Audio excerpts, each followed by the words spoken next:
Welcome to the Thriving Farmer Podcast. I'm your host, Michael Kilpatrick.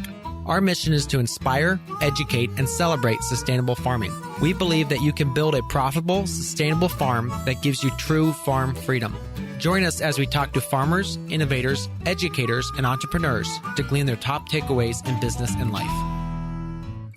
This podcast is brought to you by Grown By. Join farmers from across the U.S. who are selling direct on the first cooperatively owned sales app, Grown By.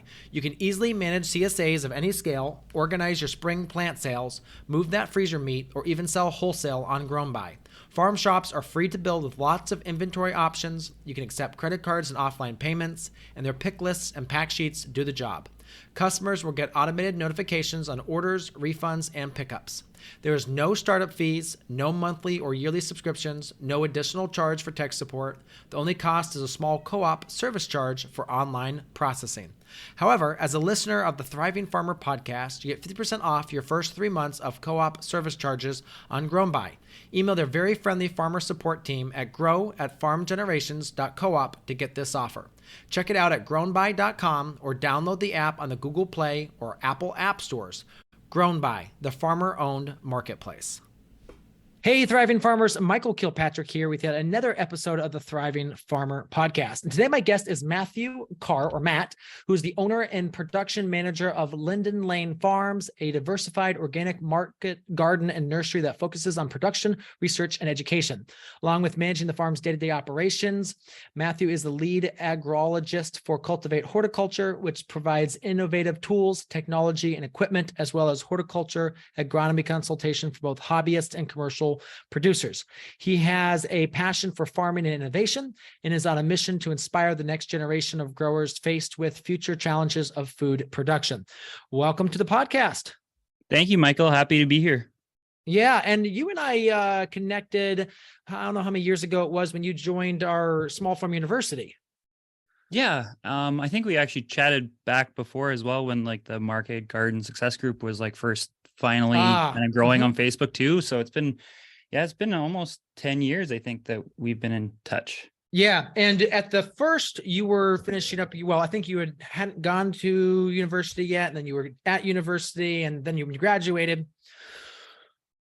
I think that's how, but when we first met you, were you already in a university or? Yeah, I was just starting. I think it was like a year before university. I was like on the fence about, do I go into more of an academia side for agriculture, or do I just fully commit to the farm? So let's talk about like, what was the farm like at that point?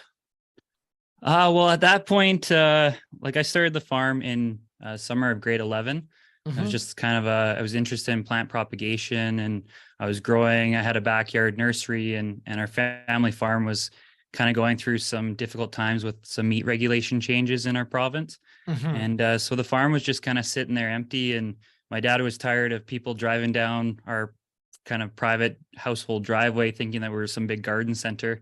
And so he kind of kicked me out to the farm there because there was water and land. And I also knew that if we were going to compete with like garden centers, I needed to grow bigger plants. And actually that year we accidentally kind of had some extra land left over, and a local garden center was ending their season's business, and it was $20 for a pickup truck load of plants. And I think I did 2 or 3 trips with my sister, and we loaded up the rest of this 100 by 100 garden full of squash, tomatoes, watermelons, whatever. They weren't in the greatest of shape, but at the end of that year, leaving to start school in September and start hockey in a neighboring town, I left my family with thousands of pounds of produce. And after that, we started looking into it more as a business, because as much as I love plant propagation and nursery, it was really difficult in the first couple of years to kind of get the cash flow and sit on inventory for 2 or 3 years, or sell out plants when they're too young, and then you just don't have the supply for the next 3 or 4 years ahead of you. So we looked into annual vegetable production as a means of being able to adapt quicker, and our soils and our climate are really suited for growing vegetables. It's quite dry. We've got really sandy soil. I was also blessed with having a livestock operation on the farm for pretty much 30 years before that. So we had access to compost, and the soil was pretty good to start with. There wasn't a lot of trees on the property, and yeah, we're quite blessed with the property we got up in Krestova. I think there is a challenge, a little bit of a challenge with water, correct? Yeah, so we're still like Krestova is a very water insecure community. It's an Mm, old Doukhobor settlement, and they used to grow amazing crops up here on the top bench. But as the communities continue to grow, there's more and more houses, and it's putting more strain on the community system. We're mm, lucky that we have a well, but it's 500, 600 feet deep.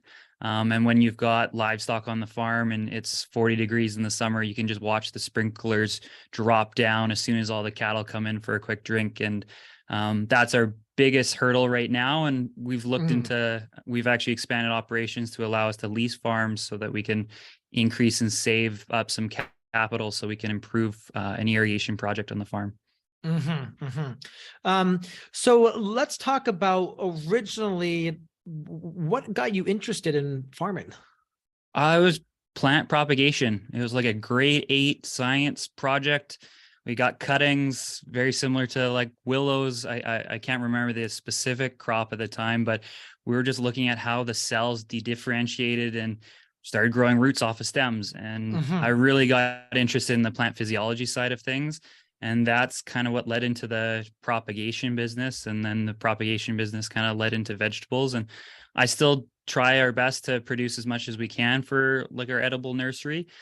We do outsource some of the products just because of our timeline and how demand has Hmm. grown so quickly.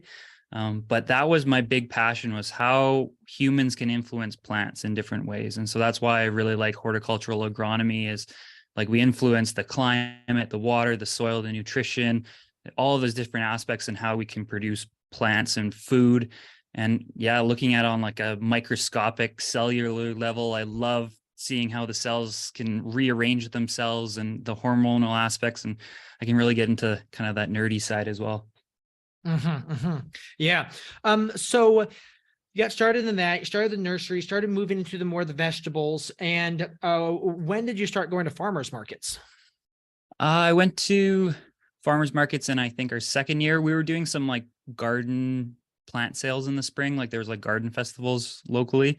Hmm. But when I started doing the farmers markets with the vegetables, there was quite a waiting list to get into the local market in Nelson. Hmm. And it's an amazing farmers market. And we're so lucky to have such a amazing community that supports it.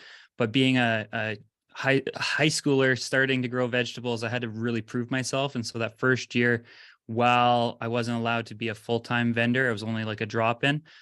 I got to learn how to do the farmers markets because there was a local restaurant just down the hill from the farm that we were selling to, and they were open to me setting up a tent every Sunday morning in their parking lot. And I learned how to engage with customers. And I still look back on those photos and what was I doing? But it was Hmm. still a great, amazing opportunity for just a young guy to start interacting with people. And I was quite shy in high school and whatnot. And it really brought out a new layer of my ability to communicate with people and food and plants. So I'm very lucky that we got that opportunity. And yeah, Yeah. that was a lot of fun. Yeah. So what does the sales for the farm look like now? Like what is the sales model?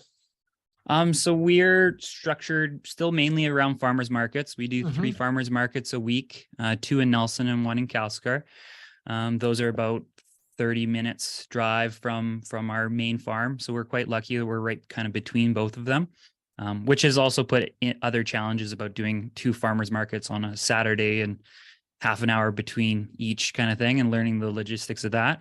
But we also sell through wholesale. So we've got an expanding list of grocers and small retailers that we sell products like our salad mix and cucumbers and carrots.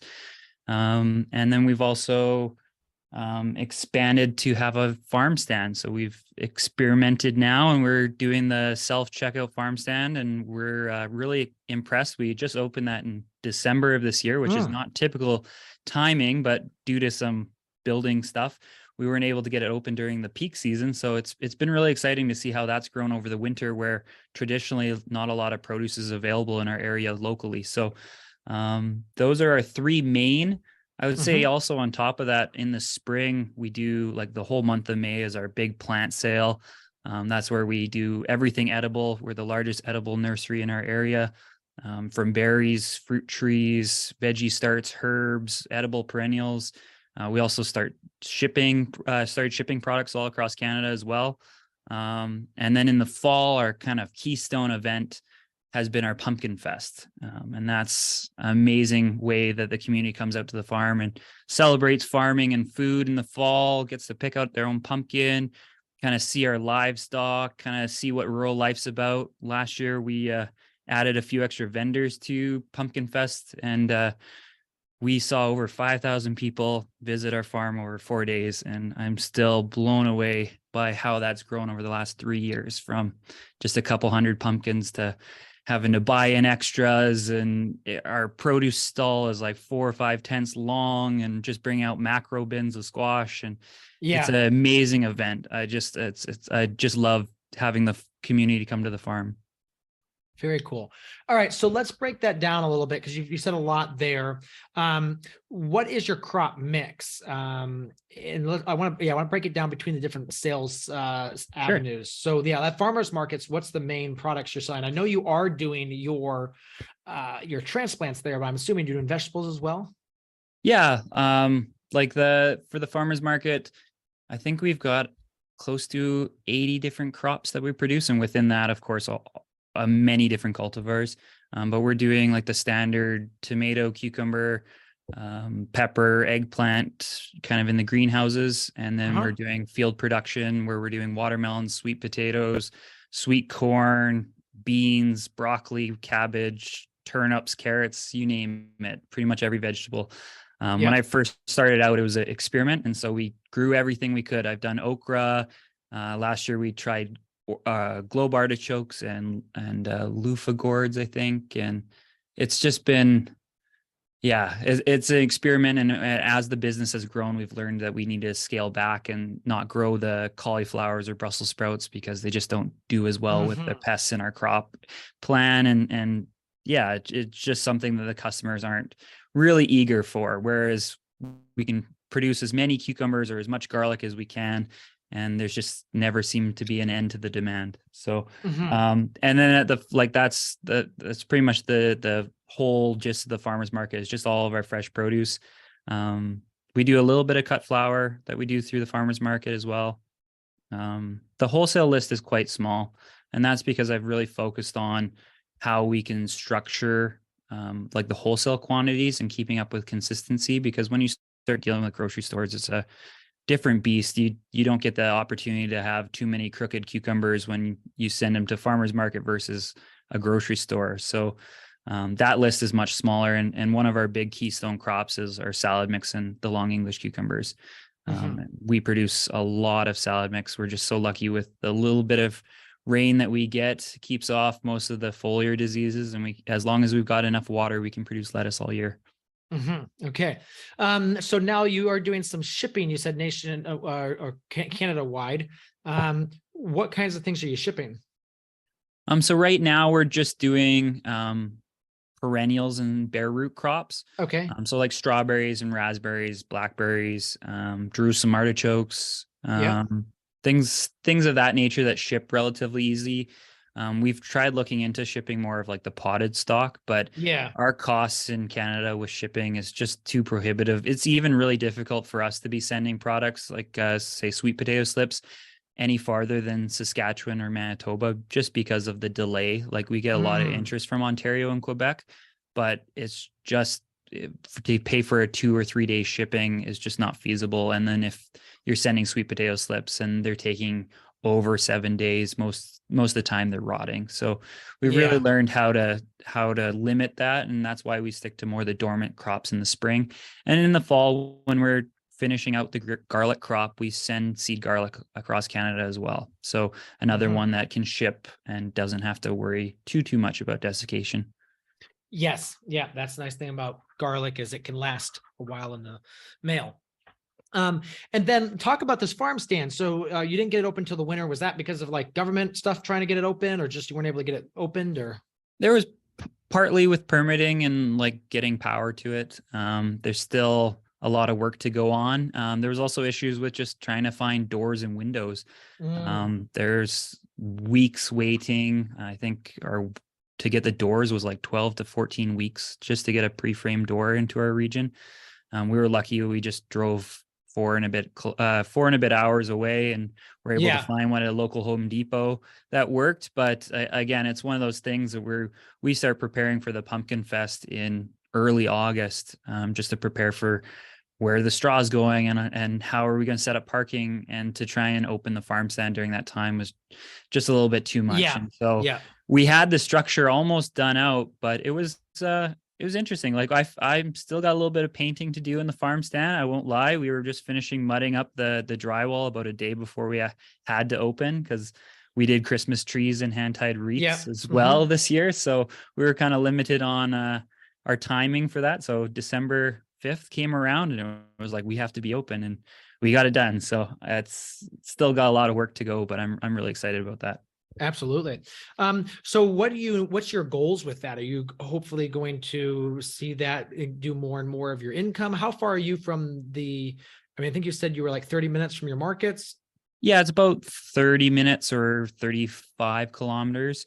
So it's been difficult for local people that live in our neighborhood, in like the community of Krestova Yeah. or Crescent Valley, to drive all the way into town. And the farmers markets the last couple of years have well, with COVID and stuff, it changed how the atmosphere was, and some other farmers have dropped out, and different reasons. We've really become extremely busy at the farmers market, and we've had lineups 45 minutes to get into our stalls. We have to set up like barricades to keep people out an hour before we set up. Yeah. And so it's a lot of stress when you've got 3 employees and 2 tills going, and one person just on stocking, just to try and keep up with like a 6-hour market. And so we're hoping that this farm stand helps alleviate that, and also provide the community with year-round options, because once the farmers market closes and it starts snowing, it's pretty difficult for us to be doing outdoor farmers markets. So this has given us a great opportunity to sell onions and carrots and those storage crops, but also, as we build more tunnels, experiment with winter growing and lettuce and spinaches and stuff like that. So it's been, I think it's really going to grow. We're going to have to find some new techniques when it comes to like plant sale being open pretty much every day. And then having that staffed, and how it's going to impact with Pumpkin Fest as well, because we've got the farm stand, but obviously we can't see 5,000 people come through this little farm stand. So there'll be a little bit of learning, but I'm really excited about it. Everyone that I've talked to in the community that's come out to it has been really excited. There's other businesses that are also intrigued by it. Little pizza shops in town wouldn't mind throwing a couple of frozen pizzas in a freezer in the farm stand, just for the local communities come pick up and bake at home. Or there's a barbecue shop there that's interested in working with us with livestock, so we could probably have value-added livestock products in the freezer as well. And it's a tremendous opportunity, and hearing feedback from other local growers that are in smaller communities than us, and their successes the last 2 or 3 years with it, to the point that they've dropped their CSAs or stopped coming farmers markets, is really exciting. It's just another opportunity for us to provide more food. Not saying that we're getting out of farmers markets anytime soon, because I still love it, and bringing food to people is definitely a convenience factor in our region. But I'm really excited about where this farm stand could lead to. Yeah, and one thing I just realized is the name of your farm is actually a tree. Talk a little bit about that. Yeah. So Linden Lane Farms, we just actually, after 10 years, planted our first linden tree along the lane. So the name came from a little bit of commemoration of my family. So all the women in our family are named after trees. My grandmother's Willow. I've got a great aunt Laurel and Heather and Cherry. My sister's Linnae, which is Latin, I believe, for lime. I've got a cousin, I've got an aunt Linden, and a cousin Cypress and Rowan. So the tree aspect, before it kind of became a trendy naming topic, has been a long-standing in our family. And my grandmother, growing up on a houseboat in Sontula on Vancouver Island, not really accessing farming and land, always loved linden trees. And she dreamed that the big, long straightaway on the farm was going to be lined with linden trees to her house. And when I started farming, I kind of took up part of that field where she had dreamed to put the linden trees. And so now looking at, oh, well, if we're going to plant a linden tree that grows 50, 60 feet tall, that might take up a little bit too much light. And so we've been working through where we're going to put them. So right beside the farm stand is where our first official linden tree is. Also having livestock is also another issue. So if I had planted out any linden trees, they would have been wiped out years ago. So now that we've kind of separated the cattle and the goats and the sheep from the main part of the farm stand and the greenhouses, we can start kind of farmscaping and planting out some more stuff. So let's talk through team, because you have a lot going on. Yeah. How do you break up the different aspects of the farm?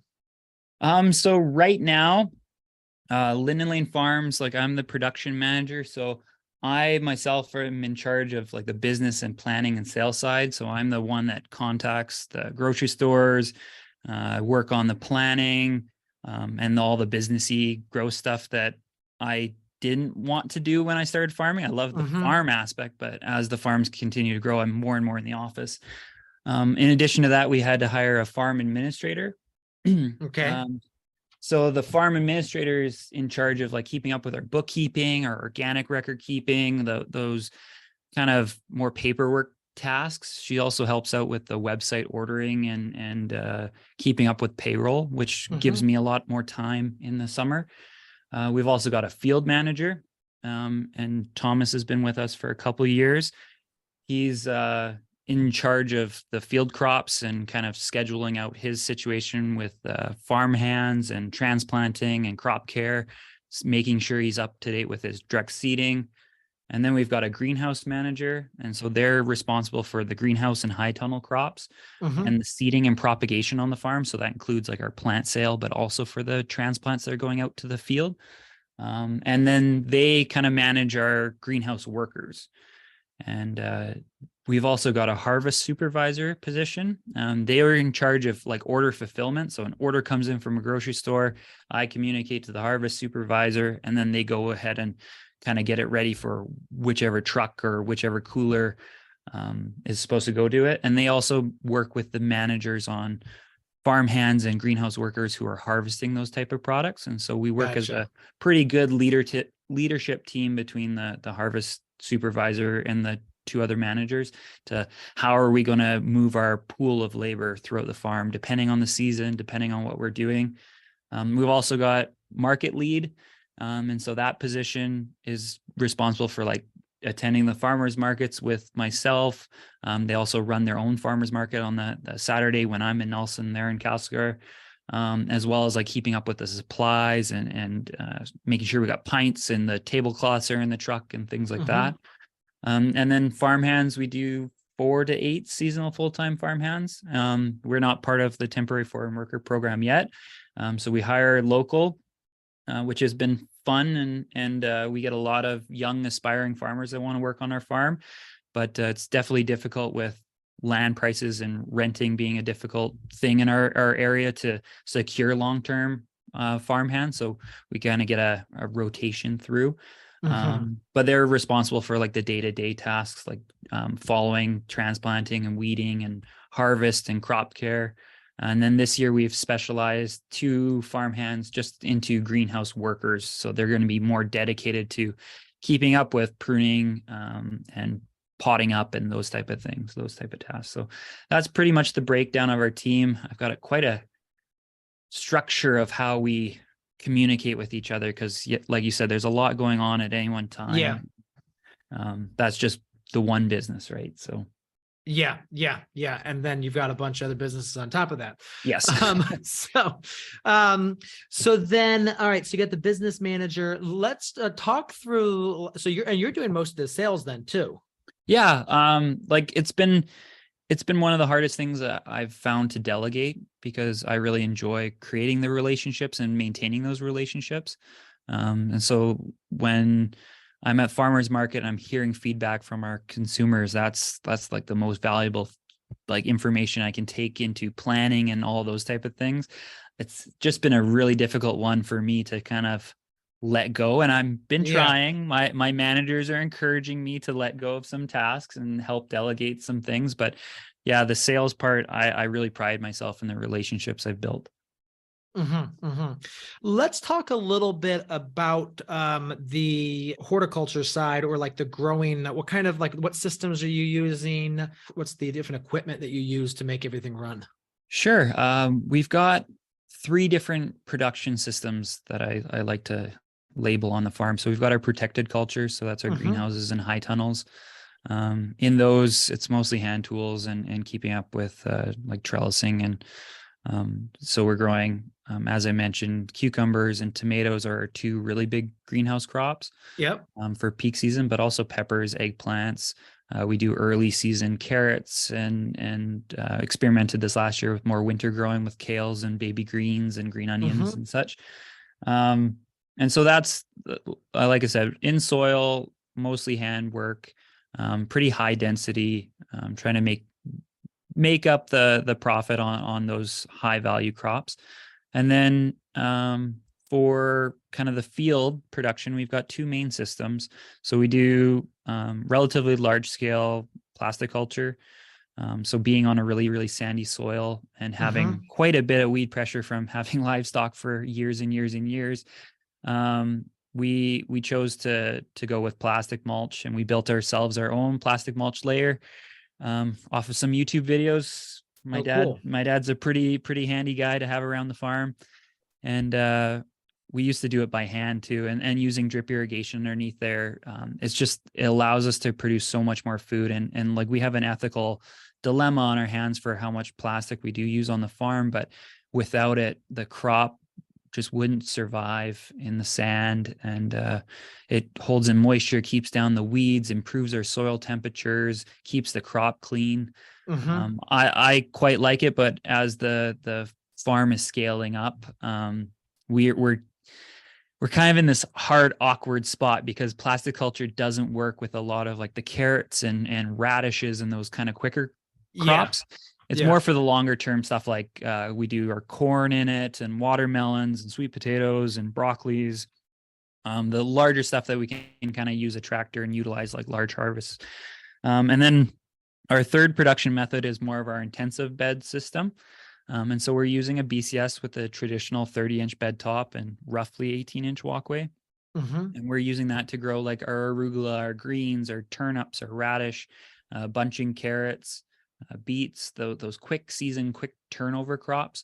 The ones that we're also not producing, like say a 300-foot bed, where our beds are set at 80 for our intensive beds and 280 for our really big fields. Well, it depends on the field and depends on the lease, but those are kind of where our numbers have been. It's always almost been a 80-foot bed because our fields are about 100 feet long.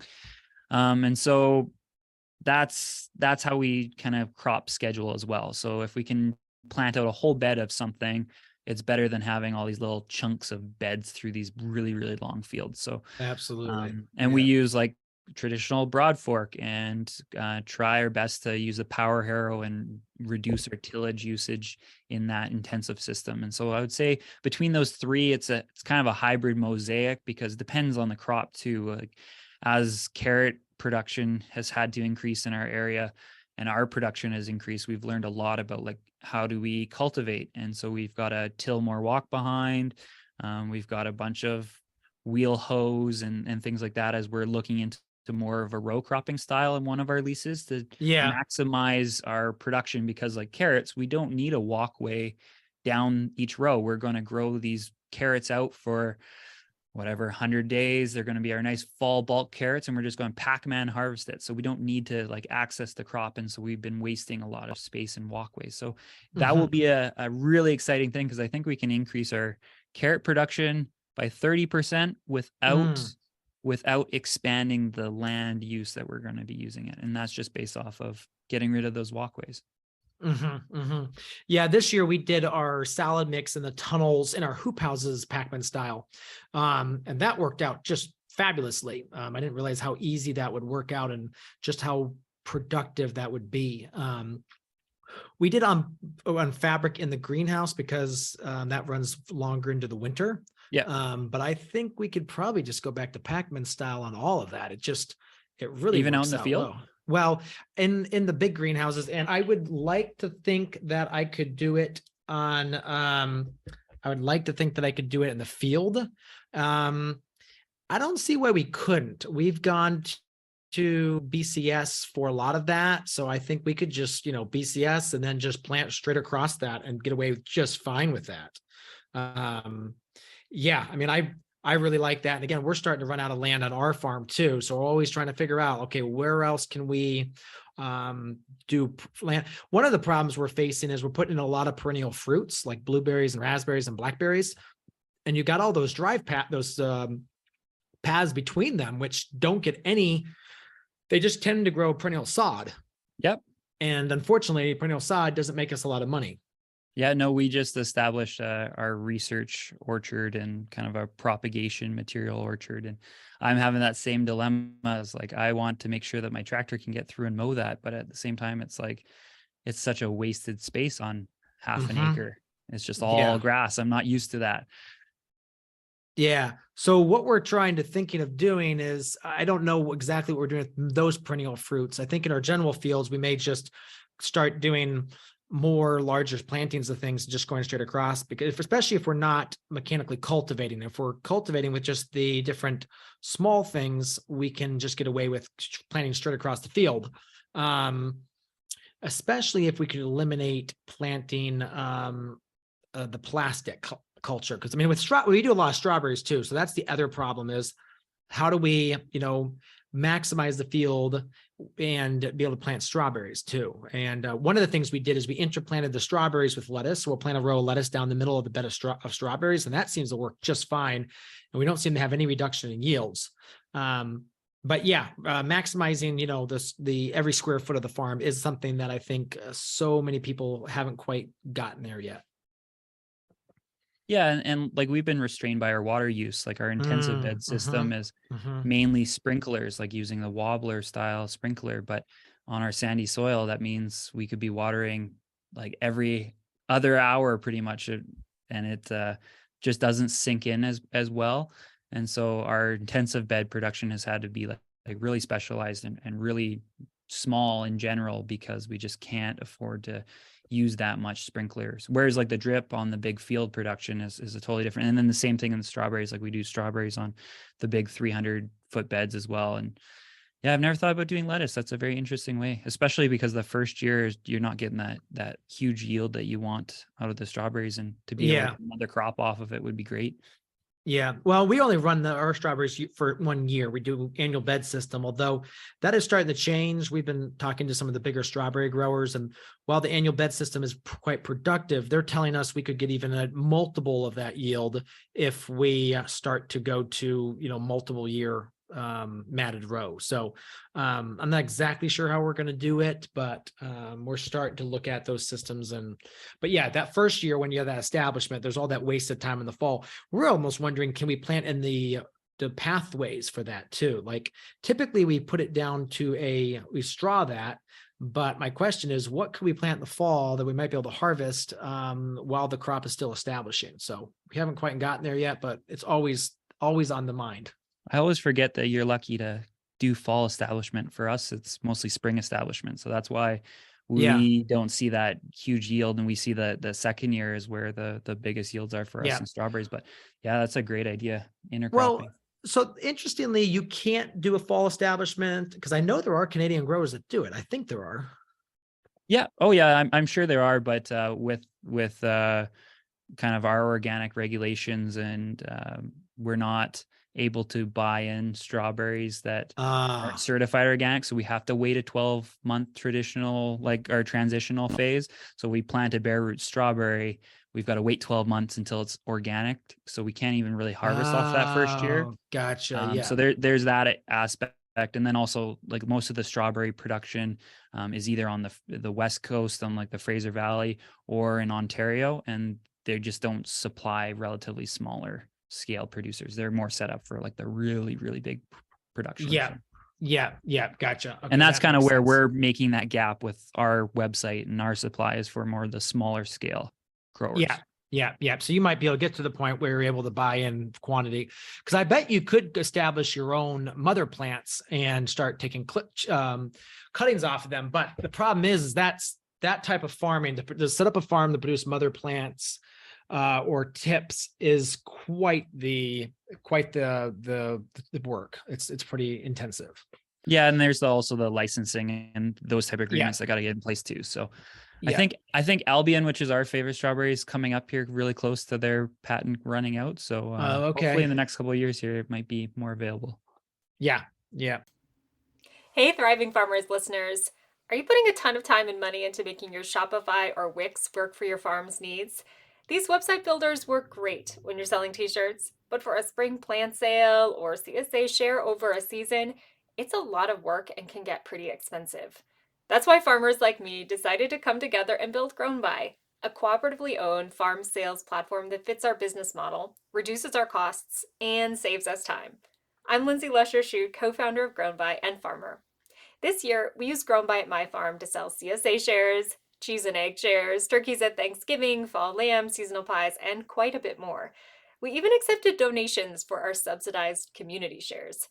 Grown By is our complete farm store. It processes payments, beautifully handles proration, installment payments, manages custom orders, and add-on shares. Grown By generates pick lists, sign-in sheets, packing sheets, and handles order notifications for our customers. Listeners to the Thriving Farmers podcast get 50% off their first 3 months on Grown By.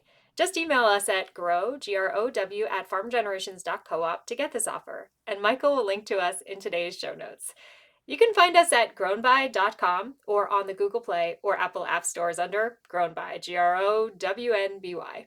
I look forward to seeing your farm on Grown By this season.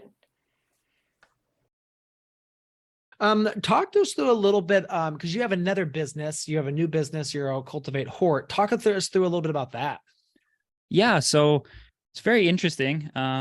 Most people talk about farm succession, and it's mostly old people passing it down to a younger generation. But our farm kind of jumped a generation. My father didn't get access really to the farm, even though he was enrolled for soil sciences, and before it was really a sexy kind of field. Yeah. But he followed my grandfather's footsteps into carpentry and construction, and now looking at it, he wants to retire out of that industry and move on to the farm. And so we've been looking at ways of how do we structure this family farm for more long-term success. So we're actually like this middle jump in succession. So part of that was like my parents have a particular lifestyle, and like being in construction and being high end, there's certain aspects that we need to figure out so that they can live a comfortable retired life. And so we looked into tools and technology. And like, I really love talking to people about farming and the agrology side of things.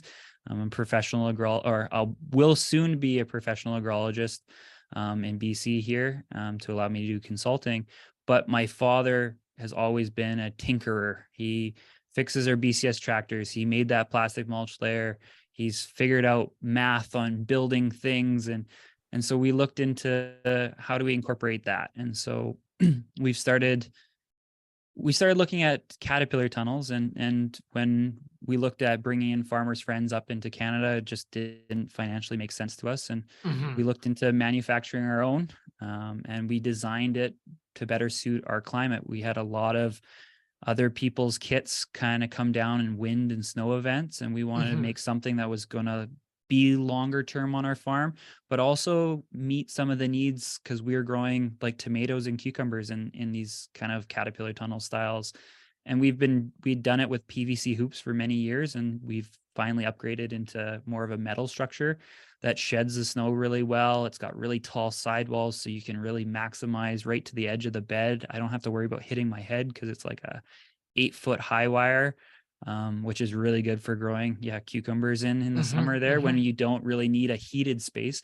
And so we looked into that market, and I'm really excited that it's kind of a joint thing with me and my father, and we're looking at how we can expand that to kind of keep the family farm successful long term. And we just recently also got distribution rights for Clipper systems in Canada. So we're now the Clipper distributor for the whole country, which is pretty amazing. I've been in chats with Cora. As soon as I saw his original videos, I was like, we got to try this out. And we've been doing it for 3 or 4 years on our farm, and we love it. And all the local farmers that go in and order some with us every year, they love it too. So we're really excited to be offering this product to other growers across Canada.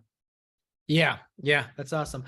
So then with this new business, you'll be doing like horticulture consultation and then also providing equipment.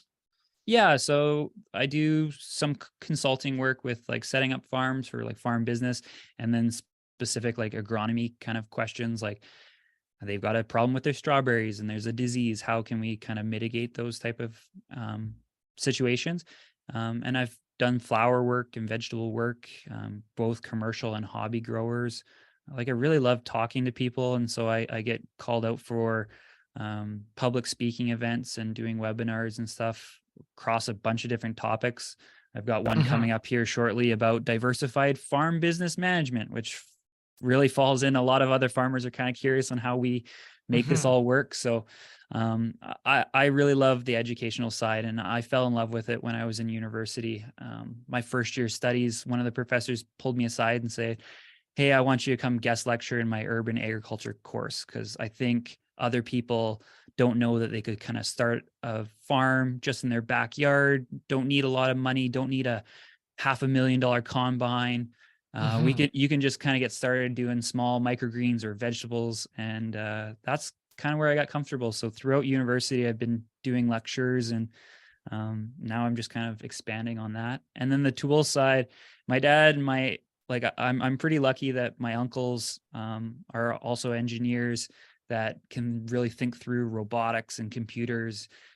One's looking into like facial recognition software to have a garlic planter be able to flip the cloves around so they're right side up, and another one helping me out with more like climatic control stuff for greenhouses and the electrical components and the computer chip side.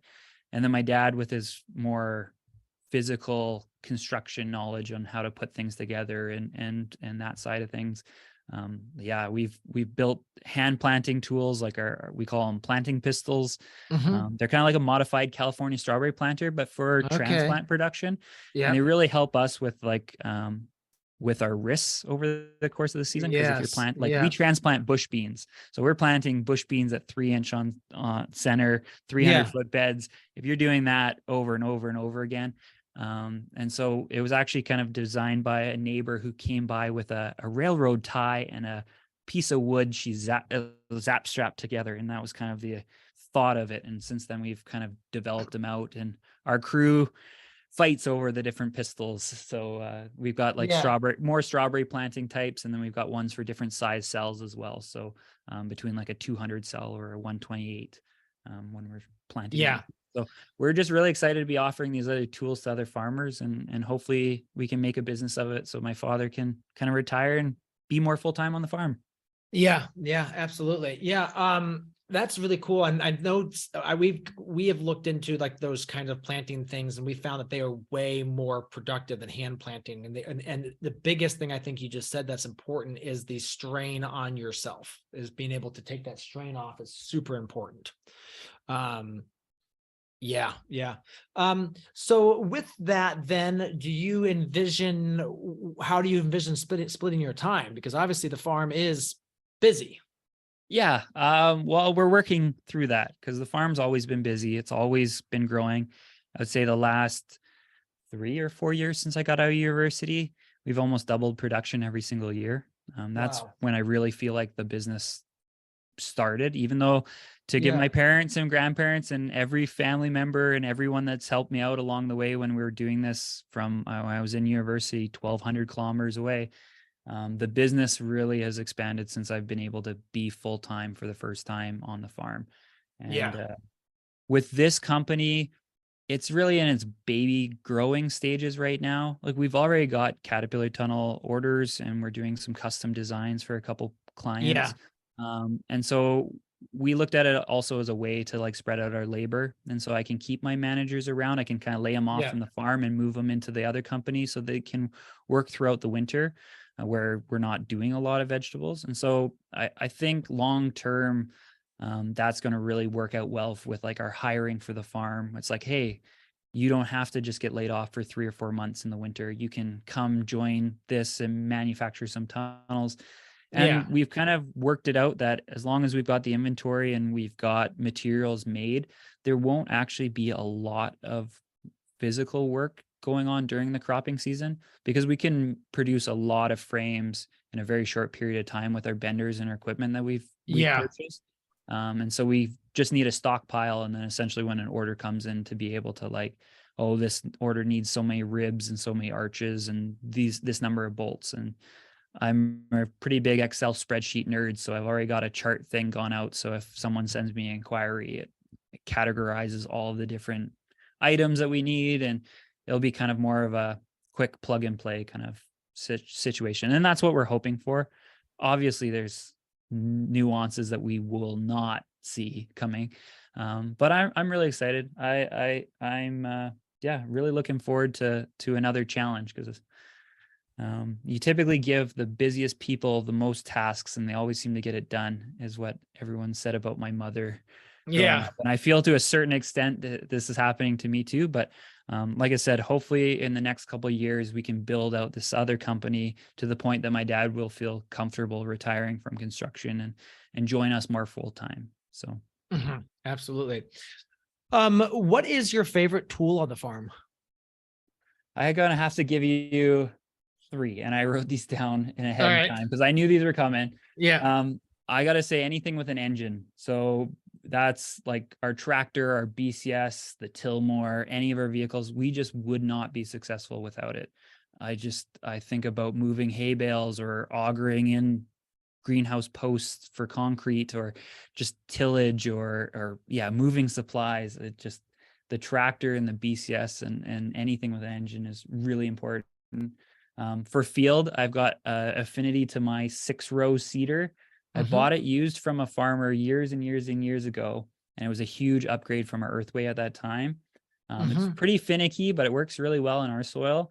But since I'm not doing the direct seeding as much, I'm kind of getting pushed out by the Jang we trialed last year. And so it's I've never had a Jang for 9 seasons. And so Tom's kind of taken over the Jang side of things. And then the greenhouse, I just got to say Clipper, because we paid, like, they're a lifetime investment. They're not cheap, but we pretty much paid for them just alone the first year by the cleanup costs. We thought about how much time to take those little plastic clips off, and cucumbers and tomatoes. Like, our tomatoes get over 20 feet long, and how many clips, and just to go from that into spending only 20 minutes to clean up a whole 100-foot bed of tomatoes that are 20 feet long, in and out, done.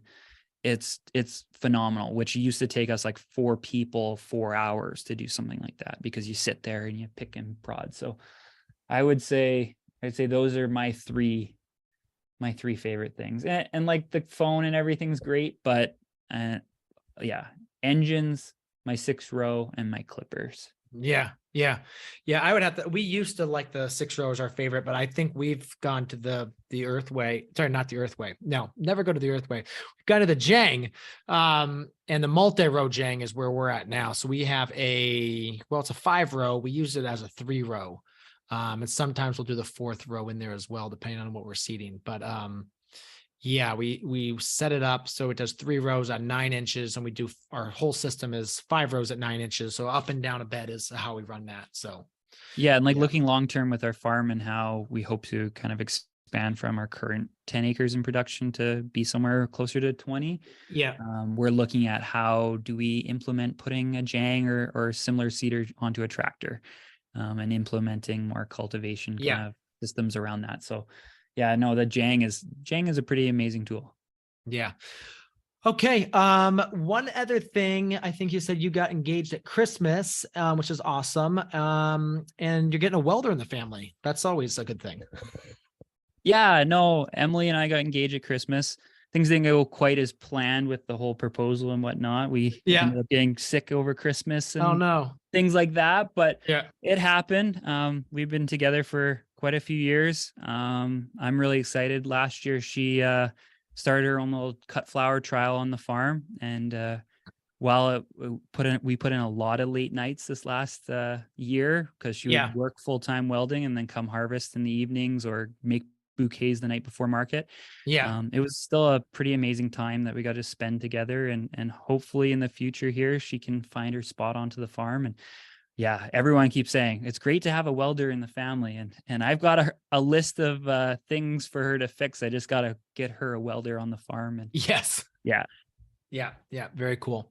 Well, hey, congrats on that. And yeah, it's been exciting watching you grow the business over the last couple of years and seeing just how big it's gotten and kind of the impact it's having on your community, which is awesome. So thanks for coming on.